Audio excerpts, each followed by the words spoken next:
आज आपण onion उत्तप्पाची recipe पाहणार आहोत. त्यासाठी इथे मी 3 वाटी रेशनचे तांदूळ किंवा कुठलेही जुने तांदूळ तुम्ही घेऊ शकता. त्यामध्ये 1 वाटी उडदाची डाळ हे प्रमाण घ्यायचं आणि रात्रभर भिजत ठेवायचं किंवा 12 तासासाठी भिजत ठेवायचं आणि दुसऱ्या दिवशी सकाळी आपण ते दळून घ्यायचे आहेत.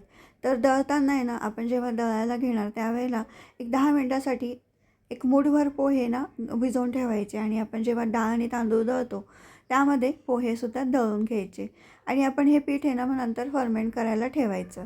फर्मेंट केल्यानंतर आहे ना त्यामध्ये आपण चवीनुसार मीठ घ्यायचं, जिरं टाकायचं आणि कढीपत्ता टाकायचा, कोथिंबीर, कांदा, टोमॅटो आणि शिमला मिरची, तुमच्याकडे गाजर असेल किंवा अजून कुठले व्हेजिटेबल असतील ते बारीक चॉप करून टाकायचं आणि छान असं मिक्स करून घ्यायचं आणि तवा गरम करून त्यावरती छान असे उत्तप्पे बनवून घ्यायचे.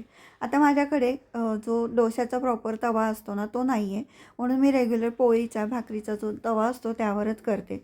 म्हणून सुरुवातीला थोडंसं तेल मी जास्त टाकलेलं आहे आणि इथे पिठामध्ये सुद्धा आहे ना थोडं पाणी टाकून आहे ना कन्सिस्टन्सी ॲडजस्ट करून घ्यायची आणि छान असं मिक्स करून घ्यायचं. आणि तवाही तापवलेला आहे, त्यावरती तेल टाकलेलं आहे. तेल छान तापून तवा छान मस्तपैकी तयार झालेला आहे. आता त्यावरती आपण ते उत्तप्प्याचं जे आहे मिश्रण ते टाकायचं, पसरवून घ्यायचं, थोडंसं तेल टाकायचं पुन्हा आणि झाकण ठेवायचं. 1 मिनिटभर वाफ घ्यायची आणि पलटवून घ्यायचं. तर असं सुरुवातीला थोडंसं चिकटतं कारण की हा तवा पोळीचा आहे तर थोडासा चिकटतो. तर काय करायचं, थोडं उलटणीला आहे ना थोडंसं पाणी लावायचं आणि मग आपण पलटवायचं. उत्तप्पा म्हणजे पटकन सुटतो, तो जास्त चिटकत नाही. अशा पद्धतीने आपण आज छान असे उत्तप्पे बनवलेले आहेत व्हेजिटेबलचे.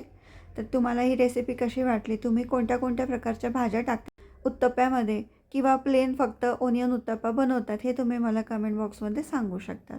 भेटूयात आपण पुढच्या व्हिडिओमध्ये. व्हिडिओ पाहिल्याबद्दल खूप खूप धन्यवाद. नमस्कार.